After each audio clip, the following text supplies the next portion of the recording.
up with household expenses, let alone afford the surgery that would make her healthy again. I tried asking my dad for help, but that went as well as you'd expect it to go. What am I, a walking ATM? You need money, you earn it. Just like I had to. I began to feel guilty that I'd been practically living there without contributing so much as a single dime. I even offered to sell my camera. Absolutely not. You don't owe us anything, Lucy. You've already given me plenty by spending all these years with us. I didn't know what to do. But just when all hope seemed lost, Taylor found an advertisement from the billion-dollar brand Floriful saying they were looking for photography submissions for their Be Real campaign. The chosen winner would win a huge cash prize. I knew it was a long shot, but being real is kinda my thing. If you ever want to see the realness of how messy life is behind the glitz and glamour, my dad is a masterclass in how not to live your life. I walked around for hours combing the town, capturing life in its rawest form. Candid smiles of couples in love, faded graffiti on old brick walls, anything that told a real story. Then I submitted them to Floriful, and after 3 agonizing days of waiting, my heart exploded with excitement. I won! Or at least, I must have won. Those were my photos, front and center on Floriful's website homepage. But why hadn't I been notified? As I clicked on the article and looked closer, what I saw nearly crushed me to pieces. Someone else had taken credit for my work.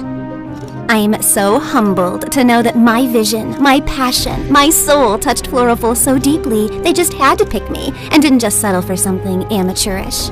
As I looked deeper, I found out that Fiona was the niece of Floriful's CEO. What a scam! I couldn't bear to tell Regina the news. I went to school the next day, hopelessly depressed. That's when I saw Eli walking in my direction. Now, normally, we would do our typical routine. Me, cowering beneath the shadows of his beautiful hair and massive brain. Him walking by like I was a particularly uninteresting ficus. But this time was different. This time, he was walking straight towards me. Hey, you're Lucy, right? Well, I can be a Lucy if you want me to be. But your name's Lucy, right? Like Lucy with a C? Yeah, Lucy with a C. How smart. Some people think it's with an S. One guy thought it was a Q, but he was an exchange student, so I guess that doesn't count. Okay, Lucy. My name's Eli. I'm the editor for the school paper, and I saw some of your photos. They're brilliant. We're looking for a photographer for our next big story. Only problem is, we don't exactly have a story yet. Well, there was a fish that went missing from a classroom, but that's not exactly Pulitzer material. And then, under the weight of the pressure and sadness and indignation of losing what was rightfully mine, my shyness evaporated. I burst out and told him everything. I told him about Taylor and Miss Regina, and the Be Real competition and Fiona. And I watched as I saw a side of Eli that I had never seen in all those years of pretending not to gaze at him from afar. He was mad, like fuming mad. How could they do that to you? After all the great work you put in? That's outrageous! I couldn't believe it. The smartest kid in school, and third most handsome by gossip's consensus, was angry on my behalf. Eli vowed to go forward with the story in the school paper.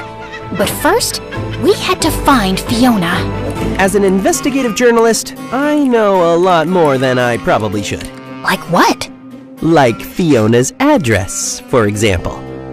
We got into Eli's car and sped to Fiona's house. I felt more alive and more assertive than I have in years. Don't be nervous. When she answers, just... Thanks. But when it comes to defending my work, I don't need a pep talk. Who was this person I was becoming? Or was I finally rediscovering my old self?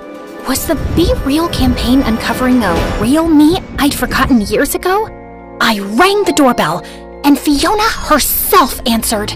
But to my surprise, she looked different, more tired than she did online, and maybe almost nice. At that moment, all my previous confidence shriveled up like an overexposed photo left out in the sun. Hey, can I help you? Fiona. It is Fiona, right? Oh, of course it's Fiona. After all, this is Fiona's house. What were we here for again? I'm Eli Bellinger. I'm with the Northwood Times. We're here to ask you some questions. Oh, right. Okay, well... Fiona, don't slouch and fix your hair. You look tired. What have I told you about answering the door like some intern? And suddenly, everything about her changed. She began to morph into every it girl that ever terrorized me at school, like a werewolf at full moon. I don't have time for this. But Eli, here's my number. Call me if you want to interview someone who doesn't need a pep talk to ring a doorbell. No offense. This witch!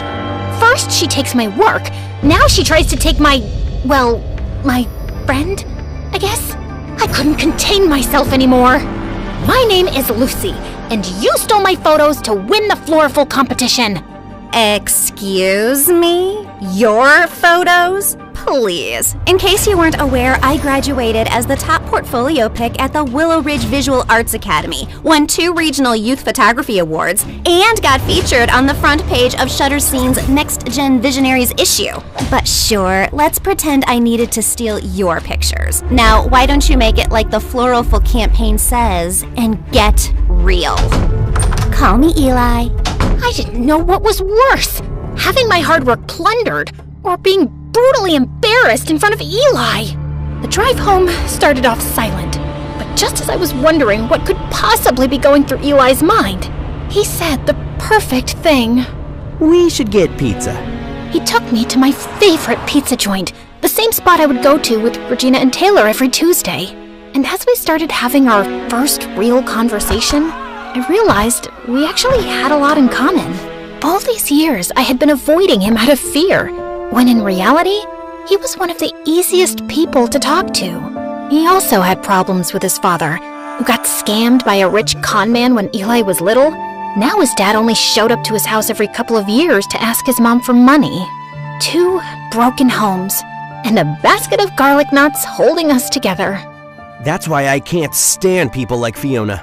Just another snobby rich kid feeding off of people like us who really need the money. You know what I mean? Yep. Unlike her, just 2 humble peasants. Gotta go harvest some potatoes after algebra. Makes me mad just thinking of her. Yeah, she's like a squirrel with a credit card. What? I don't know. It made sense in my head. And he even found me funny. After Eli dropped me off at Regina and Taylor's, the weight of my reality crashed back down on me. I barely slept through the night. I just kept refreshing Floriful's homepage over and over again. I even began to doubt whether those photos really were mine. The next morning, I sulked into the kitchen, totally dejected. But that's when I saw Regina cheerily making us her special secret pancake recipe. And I remembered, this wasn't about me or Fiona at all. This was about Regina and her health. And if she could put together a smile and trudge forward every day, so could I. So later that day, I marched right up to Eli. I didn't even care that other people were looking at me. That weird feeling was back again. You know, confidence. We need to write this article, and we need to write it now. Now that's the girl who took those photos. We spent the entire day secretly messaging each other bits and pieces of the article back and forth while pretending to pay attention in class. I scribbled a note to Eli as fast as I could. We need a stronger ending. Fiona's gonna wriggle out if we're too polite. Eli read it, and then, like the true nerd he is, pulled out a pen. First, he actually corrected my grammar. Then, just for extra spice, he scribbled a note above the word polite. Polite? Weak sauce. We're going full spicy. I blinked at it. This boy had literally proofread my panic scribble in the middle of algebra, and he was proud of it too. I bit my lip to keep from laughing, grabbed my pen, and drew the dumbest, soggiest looking noodle you've ever seen, right next to his weak sauce edit. The teacher noticed the note passing. Lucy, is there something you'd like to share with the class? Just gratitude, Mr. Barnes, for algebra. Eli barely held back a snort. The teacher gave us the side-eye, but moved on. Sure, it was just the school newspaper, but Eli was good.